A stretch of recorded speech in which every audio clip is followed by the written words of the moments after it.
रुख कर लेते हैं लखनऊ का, जहां सीएम योगी का संबोधन चल रहा है। उनकी बातचीत और संबोधन को सुनते हैं। यानी दुनिया के अंदर सबसे अधिक युवा अगर किसी देश में निवास करते हैं तो वह भारत है, और भारत में यह उपलब्धि उत्तर प्रदेश के साथ जुड़ती है कि देश के सबसे ज्यादा युवा हमारे प्रदेश उत्तर प्रदेश में है। उस युवा जो अपनी प्रतिभा और ऊर्जा से भरपूर है, उसको एक मंच चाहिए अपनी उड़ान को आगे बढ़ाने के लिए। जब राष्ट्रीय कौशल मिशन की घोषणा आदरणीय प्रधानमंत्री जी ने की थी, लोगों को लगता था ये क्या कर पाएगा, ये मिशन क्या कर पाएगा। आज करोड़ों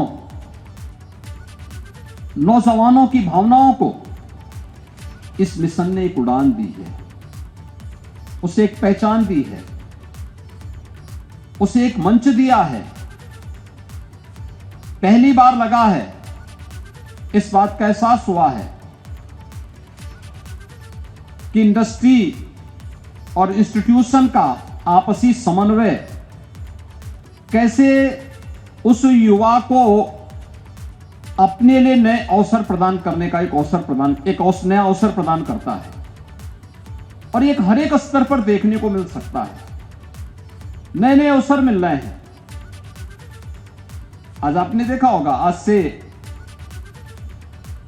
20 वर्ष पहले, 25 वर्ष पहले, जब मोबाइल फोन नहीं थे, उस समय की दुनिया में और आज की दुनिया में कितना अंतर आया है। कार्य संस्कृति में, कार्य पद्धति में। उससे पहले जब टेलीविजन नहीं थे,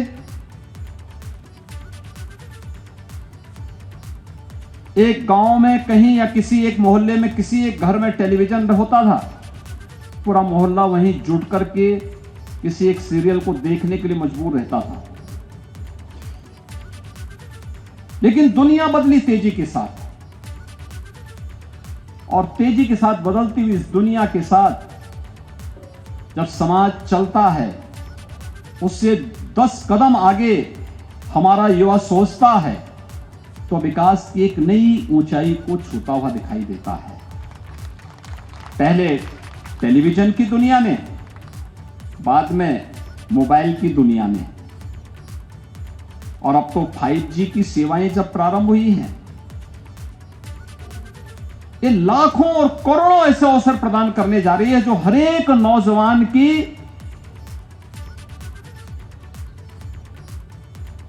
भावनाओं को, उसको एक नई पहचान देने जा रहा है। उसके लिए ढेर सारे नौकरी और रोजगार के अवसर प्रदान करने जा रहा है। कहते हैं कंप्यूटर जब 1965 में पहली बार इसका डेमोन्स्ट्रेशन हुआ था, एक बहुत युवा 17 वर्ष के युवा ने उसका प्रदर्शन किया था। लोग उस पर बहुत ध्यान भी नहीं दे रहे थे, बहुत गंभीरता से लोगों ने नहीं लिया। 1965 में वो युवा इस बात को कहता है कि ऑर्गेनिक इंटेलिजेंस और आर्टिफिशियल इंटेलिजेंस की उसने उस समय चर्चा की थी।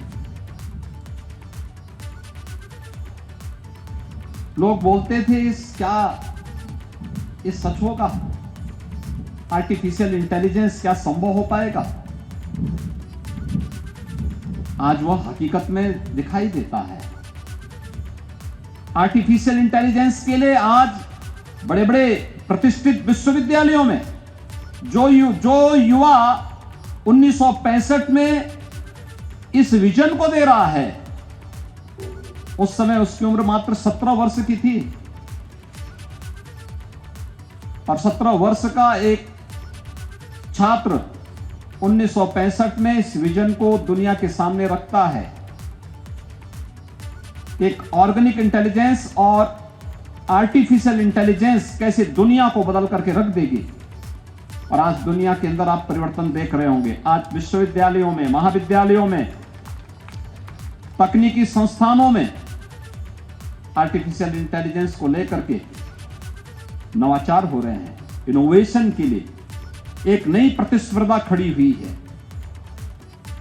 दुनिया को बदलने की एक नई व्यवस्था की ओर आगे बढ़ रही है, पूरी दुनिया आगे बढ़ रही है। इंफ्रास्ट्रक्चर के बारे में कोई सोचता था? अच्छी सड़कें बने। सरदेव अटल जी ने भारत को एक विजन दिया, कैसे एक अच्छा इंफ्रास्ट्रक्चर भारत को दुनिया की एक बड़ी ताकत बना सकता है। पूर्व राष्ट्रपति डॉक्टर एपीजे अब्दुल कलाम जी जब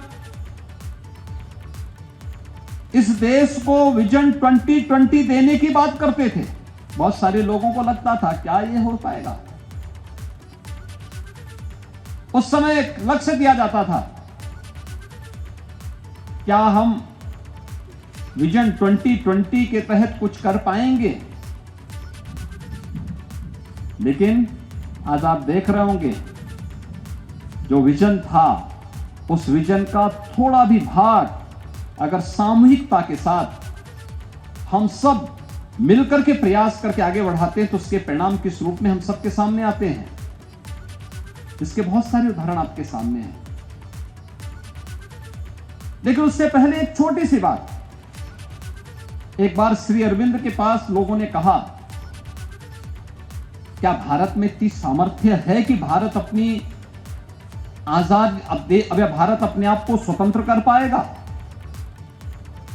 उन्होंने कहा, भारत में सब कुछ है, भारत में वो सामर्थ्य है, भारत में वो शक्ति है, वो शर्ते पूरा भारत एक बार मिलकर के बोल ले, भारत को स्वतंत्र होने में कोई देर नहीं लगेगी।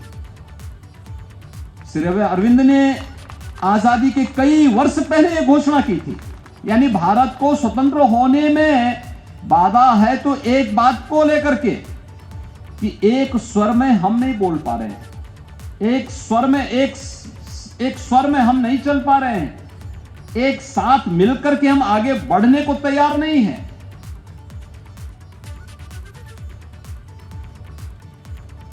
लोगों ने कहा कैसे संभव हो सकता है? उन्होंने कहा जिस दिन भारत एक स्वर में बोलने लग जाएगा ना, एक साथ चलने लग जाएगा, उस दिन दुनिया की कोई ताकत भारत को गुलाम बना करके नहीं रख सकती।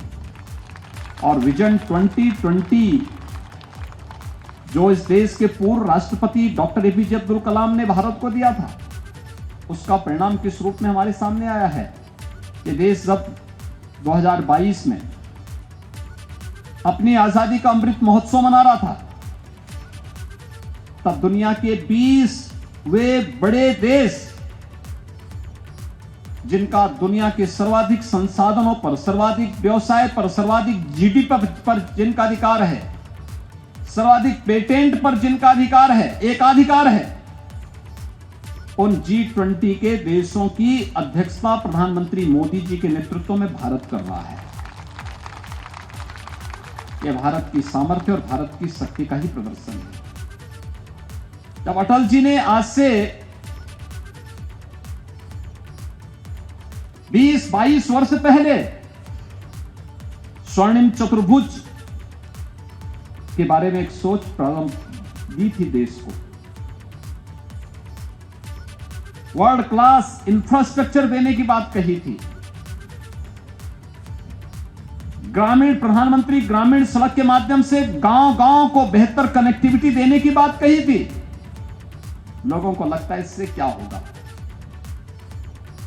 आज आप देख सकते हैं गांव में भी खेती, जिसको हमें मानते थे कि यह तो खेती का मतलब किसान को प्लान करने के लिए मजबूर होना, खेती का मतलब यह मान लिया जाता था उस समय कि खेती का मतलब एक घाटे का सौदा। आज वही खेती इस सदी की सबसे बड़ी महामारी के दौरान दुनिया का संबल बनी। कोरोना के पिछले 3 वर्ष के कालखंड में इस बात ने साबित किया है कि हर एक सेक्टर में गिरावट आई है। केवल कृषि एकमात्र सेक्टर था जो दुनिया को संबल देता रहा और उसके विपरीत समय में उसके न केवल आर्थिक स्वावलंबन में सहायक रहा बल्कि उसकी आजीविका का आधार भी बना और भूखमरी से दुनिया को बचाने का काम भी किया। करोड़ों लोगों के जीवन का संबल बना। यह संभव इसलिए हो पाया क्योंकि गांव-गांव की कनेक्टिविटी थी। आसानी से गांव के लोगों ने इसको आगे बढ़ाया। अब तो हम लोग उसे फार्मर प्रोड्यूसर ऑर्गेनाइजेशन के माध्यम से